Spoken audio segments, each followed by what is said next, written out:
Hello again, my little conscripts, and welcome to another Mordian Glory video. In today's episode, we will be doing a quick tip Tactica for His Imperial Guard, the Emperor's true finest. And this time, we will be delving into the fast-paced world of the mechanized assault, with a little tactic I like to call the ultimate command chimera. This tactic should be a go-to for any mechanized assault list. It is part of the bread and butter of that detachment, and it's pretty damn powerful. It's going to allow you to leverage some of the best bits of your detachment rule, whilst also being incredibly easy to implement on the tabletop. So without further ado, I know, sounds too good to be true, but let's mount up, roll out, and drive into this thing. Attention guardsmen, the Commissariat has detected you have not yet liked this video. Do so immediately or else you will face the Emperor's wrath. And anyone who has not yet subscribed to the channel will be transferred to the penal battalions. That is all. Move out! So this tactic is going to involve the mechanized assault detachment, and to be honest, it is unique to that detachment. It's not one that you can easily or readily replicate outside of this detachment because of the stratagem that it is built around. And that stratagem is Vox Relay. For one command point, in your command phase, you can target one infantry officer from your army that is embarked within a transport. Normally you can't target them with stratagems, but this stratagem specifically says that you can. And the effect of the stratagem is until the end of the phase, your unit can issue orders even though it's not on the battlefield, and it can issue orders to Astra Militarum transport units from your army, excluding Titanic, regardless of the distance to and from your unit's transport. So essentially, you get infinite range orders from your transport to other transports. I'm not going to lie, this is a very straightforward stratagem, but I think its impact is massive when leveraged correctly. In fact, it might sound kind of crazy, but I almost see Vox Relay as the second half of the Armored Fist detachment rule. Because the issue with the Armored Fist detachment rule is it requires you to get out of your transport. So if you're not getting out of your transport, then you just aren't interacting with your detachment rule. The issue that a lot of mechanized guard players face is that stuff that gets out of transports tends to die. You want to actually kind of protect the stuff that's in the transport. After all, that's what the transport's doing, isn't it? It's a metal box around a unit that you're trying to protect. So it can be a little tricky to implement sometimes, and you want to make sure that you are using Armored Fist at the right moment. But you don't want to be wasting your time sitting in your transports.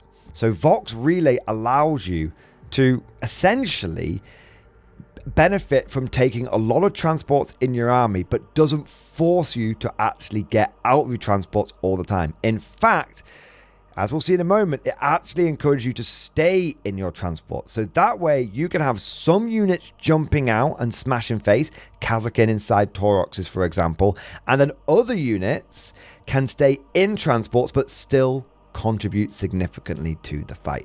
Like I said, I genuinely see this as the unofficial second half of the Armored Fist detachment rule. That's how powerful I think it is and how good it is if you use it properly. So I guess the big question is, what are the best ways of using this?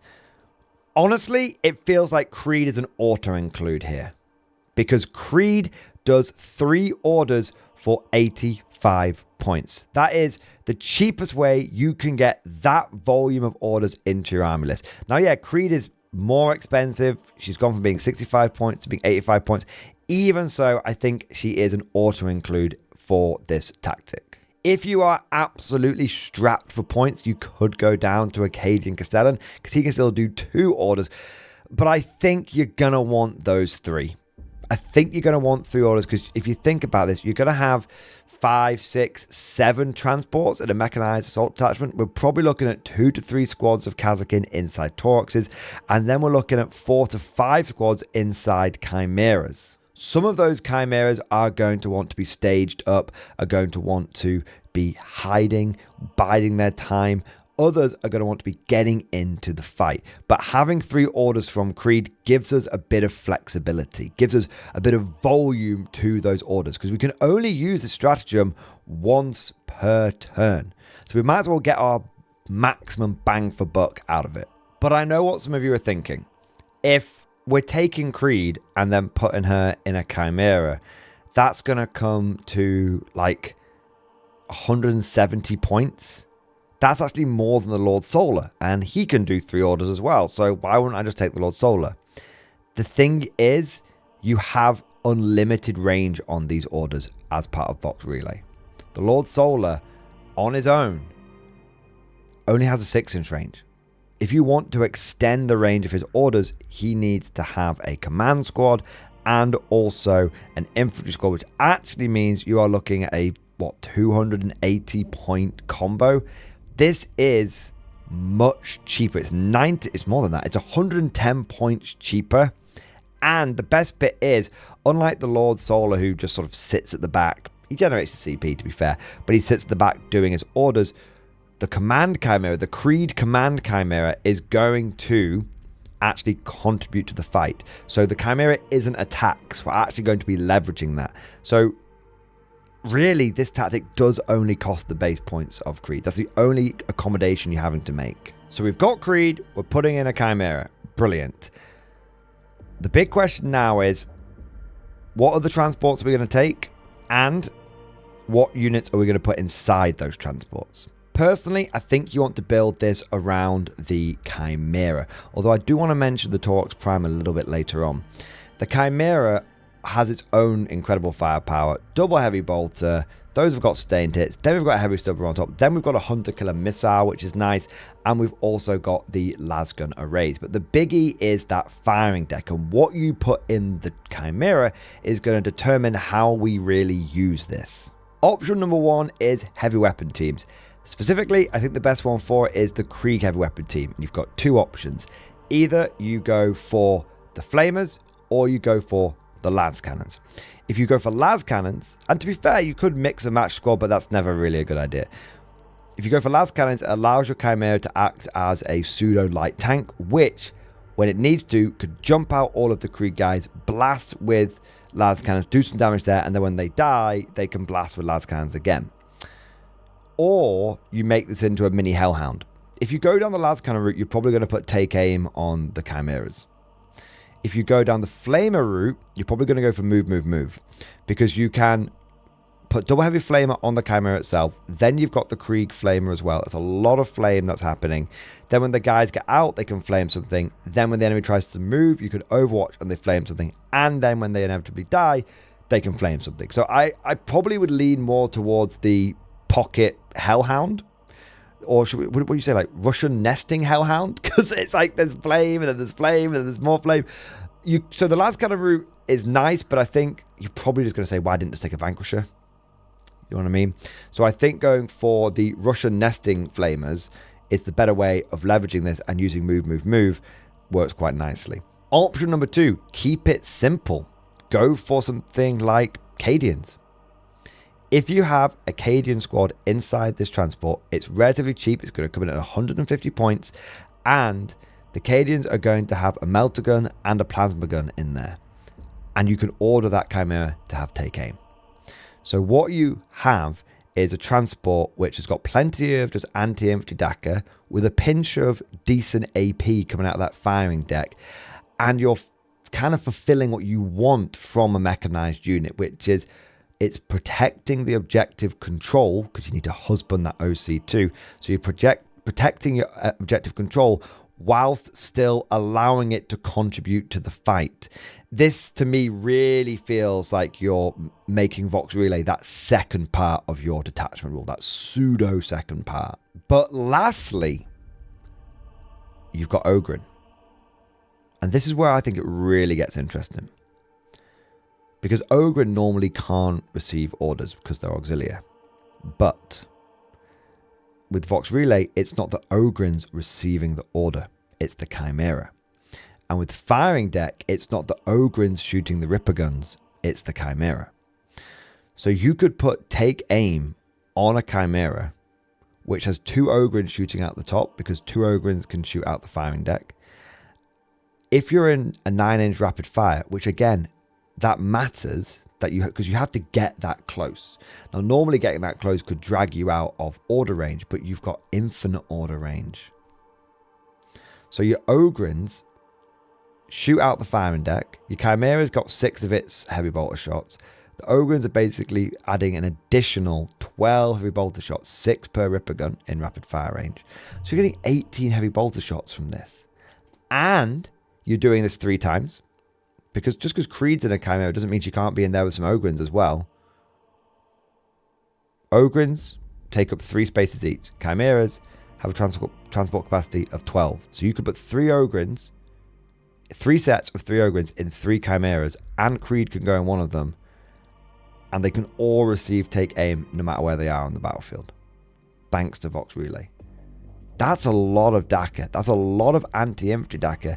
And we are in a meta of elite infantry. All of those shots are damage 2. 18 damage 2 shots per Chimera. Some of which have sustained hits. All hitting on 3s. All AP1, all damage 2. And you've got the Hunter Killer Missile. And you've got the Heavy Stubber. And you've got the Lad's Gonna raise a little bit of accoutrement. And you want to know the real Brucey bonus? This is the cheapest option. Ogrin are 60 points for 3. Cadians are 65 points. Krieg Heavy Weapon Teams are 75 points. So arguably, this is the best way of running Vox Relay. I will push back on that slightly though. Yes, it gets you the most damage, but when considering how to build around this Vox Relay, think what you need in your army. Do you need more damage in your army, or do you need more objective control? If you're looking down at your army list and you're thinking, I definitely need more objective control, then even though the Ogrins might be very tempting, they're only like 3 OC, go for the Cadians.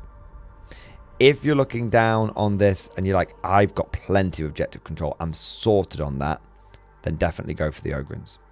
It's about leveraging the Vox Relay in the best way to cover a gap in your army. So that covers the main ways of using Vox Relay, but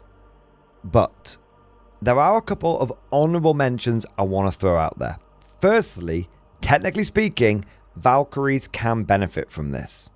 You could take 3 Valkyries and order all 3 of them from Creed inside one of those Valkyries, because the Valkyrie has the transport keyword. Is Air Cav back? 3 squads of Kazakin inside 3 Valkyries with Creed, and Creed doesn't even need to like join. Does he need to join the Kazakin? So Creed orders the Valkyries. They go in doing a big strafing run, and then the following turn, all the Kazakin jump out. They all order themselves thanks to Warrior Elite, and Creed can still stay in the Valkyries and order them again. I don't know if that's effective, but I know, at least on paper, it sounds unbelievably cool. The other honorable mention is the Torox Prime. It hits on a base ballistic skill of 3+. If you tell it to take aim, it's going to be hitting on 2s. That's not too shabby. You could definitely combine that with autocannons and missile launchers for some punchy primes, or just really lean into the anti-infantry aspect of it and go for the Storm Bolter and the Gatling gun and the hotshot volley guns. Then you can load those transports up with some Scions. Maybe you just go for little 5-man Scion squads, I'm not sure. But Creed can go in there. Just to be clear, Creed can go into Torox Prime. She is an Astra Militarum character. Torox Primes can transport Astra Militarum characters and also Tempestus Scions. That's how you can get Primera Psychers in there and stuff. So, does Creed go on a foreign exchange to the Scholar Progenium? Maybe. I think that's more of an interesting mental exercise, but if you're a Scion player and you're looking at how you can maybe get your army back on the tabletop, this might be one way of considering it. But you know what? I think that just about covers it all. In summary, Vox Relay is a really good stratagem. I think it's something that anytime you're going into the mechanized assault detachment, you should be building around it. It's a fundamental and core part of its identity, and I think without it, the detachment feels kind of lackluster. But of course, all of that is just like my opinion, man. Let me know what you guys think down in the comment section below. How would you leverage Vox Relay? What do you think about the air cav idea? And is there anything that I've missed? Let me know. If you enjoyed today's video, don't forget to go ahead and smash that like button and also subscribe to never miss an episode.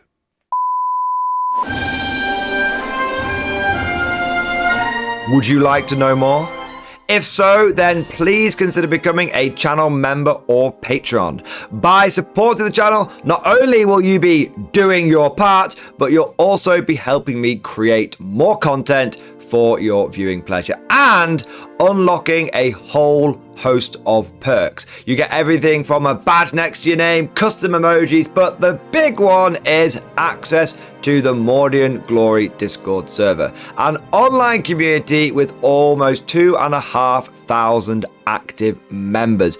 It's always popping off in the MG Discord. We've got channels for army lists, hobbying, tactics, stories, and even a pretty spicy meme section as well.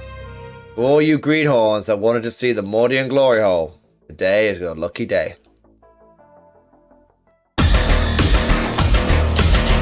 And joking aside, I do want to say a massive thank you to all of the current channel members and patrons. You guys are amazing. Truly the lifeblood of the channel. I could not do Mordian Glory full time without the incredible and generous support of my members. So thank you guys so much. And last but certainly not least, I want to say a personal thank you to all of my top tier Patreons. These are the War Masters, the people who have truly gone above and beyond the call of duty.